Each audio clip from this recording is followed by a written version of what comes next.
Welcome back, everybody, to this week's episode of Thursday's Theology. My name is Jeff, and I'm your host. And this week, we're actually going to get back to the study on the parables that we've been going through.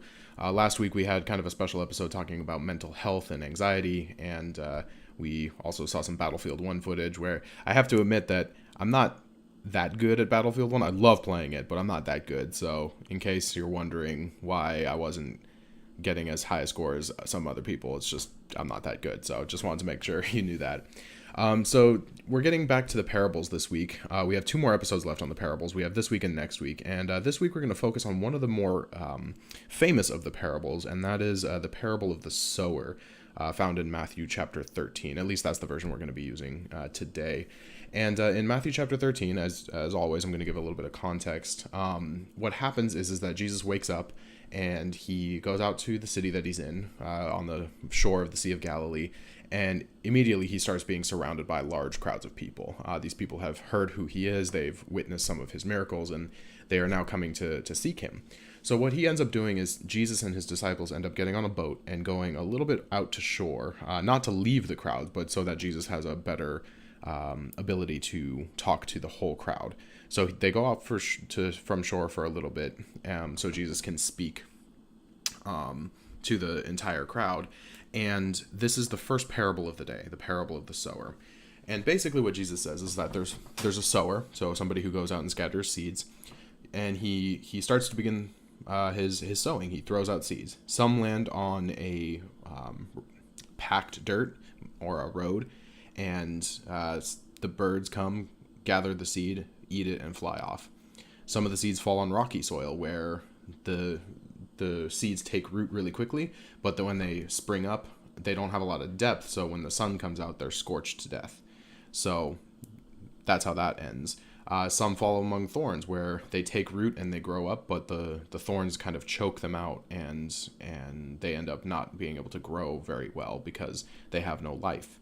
And then some fall on good soil that end up yielding 30, 60, 100 times what they were sown with. So again, the context of this is it's the first parable of the day, but also it's not something that Jesus's crowd is unfamiliar with. Remember, he's speaking to a primarily agricultural culture of this day. So the idea that he's using this parable as a gateway to share a deeper truth makes sense for the audience he's speaking to, because they are primarily an agricultural society. So he says, a sower goes out and he throws seeds. Everybody understands that. So he says that some fall on the path, some fall on rocks, some fall in thorns, and some fall on good soil. So again, they know kind of why this happens. But then Jesus goes in to explain it to his disciples, because his disciples ask him, why do you teach in parables? And Jesus, after explaining that the secrets of heaven have been given to them, but not to others, and he quotes Isaiah, he then goes on to explain the parable itself. And he says those who are hardened of heart, who hear the word of God but do nothing with it, is like the seed that falls on the path. They hear the good news, but the enemy comes and snatches it right away before it can take any root. He says likewise, the rocky soil, if somebody hears the word and is really enthusiastic about it, they hear it, they accept it, and they spring up. But because there's no depth, because there's no intentionality, because there's no real tangible just depth that the person experiences with the gospel message, when the sun comes up, when persecution comes, they fall away because there's no root. Then he goes on to the thorny soil. He says the thorny soil represents those who hear the word and it takes root, but the worries of the world choke out the life of the message they've received. And then he says the good soil represents somebody whose heart is geared towards God in a way that they're accepting and excited and ready to go into depth and to grow and to yield fruit 30, 60, 100 times what was sown in them.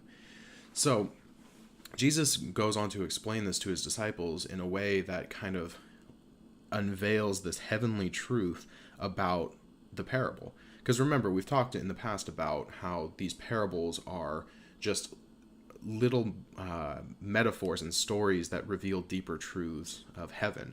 So Jesus explains this is the deeper truth going on. Now, I know that this parable has been explained, hundreds and hundreds of thousands of times. But I wanted to kind of add a little bit of my own analysis of it. And mind you, what I'm about to offer is not necessarily found exactly from exegeting the passage. It's more of if I'm taking Jesus's metaphor and kind of expanding upon it in my own way. That's kind of what I'm about to say. So, grain of salt, just go with me on it. So, I think with the packed soil, the rocky soil, and the thorny soil, we can often we can guilt people into saying like, oh, well, what type of soil are you? Are you the rocky soil? Like, oh, no, I'm good soil. Like, don't worry about me. But I think we have to be honest with ourselves about where we're at. And I was teaching my students this parable a couple weeks ago, and I told them, I could very easily get up in front of you and tell you like, oh, I think I'm the good soil. Like I'm a pastor, I pray a lot, I have a really good relationship with Jesus, and I could very easily do that. But I think it would be a great disservice to my students to basically lie to them about where I'm at in my life. And I told them the reason being is that living where I do, it's a really expensive place to live, and some of it, the economic strain of living here has started to rear its ugly head. And I'm thinking about my future here and the possibility of maybe even owning a home and stuff like that, and I just don't know how it's going to happen based on how much I make and where I live. So I told them, to be completely honest, sometimes I'm the thorny soil because I worry a lot about a lot of stuff, whether it's economics or health or my family or whatever. I worry about a lot of things. So more often than not in my life, I have found that I'm actually the thorny soil, and it's not because I don't believe in Jesus. It's just because I see all of the things around me, and it's hard for me not to be concerned with how I'm going to be sustained, how I'm going to be taken care of, how I'm going to make it work in such an expensive place, etc. So I could very easily just claim to know that I'm the good soil and that I'm yielding fruit and everything. But if I'm honest with myself, that's not the case. I worry a lot about things. So more often than not, I'm the thorny soil. So the analysis that I want to kind of add to this parable is that just because you might be one of the soils that's not good, whether or not it's the path, the rocky, or the thorny soil, I think there's hope. And the reason being is because there's multiple points throughout the Bible where it talks about God as a vineyard dresser or a vine dresser, a farmer, a loving father, the one who ordered creation, all those metaphors for who God is. So I have to believe that if you're feeling like you're one of these soils that's not good, whether it's packed dirt or rocks or thorns, there is hope, because if you place your hope and your trust in Jesus, then there's the ability to have yourself be cultivated in a way that will make you fruitful. And what I mean by that is all those paths that aren't good, the rocky path, the thorny path, and then also the packed dirt, all of those have the capability of being cultivated so that they are yielding a fruit. The packed earth, you can plow it, you can make it into a field. The rocky soil, you can remove the rocks. It takes a lot of work, but you can remove the rocks so that the plants can begin to add depth to themselves. The thorny soil, it's going to be painful, but you can rip the thorns out. So each one of those types of soils, there's the possibility of being cultivated. And I think that actually adds a lot of hope to this, because I think when we say, oh, for instance, I'll use myself as an example. Oh, I'm thorny soil, and that means I believe, but I'm being choked by all of the worries of the world. I don't necessarily think that that's the end all be all of who I am, because God will continue to work on my heart, I hope, and make me into something that can yield good fruit.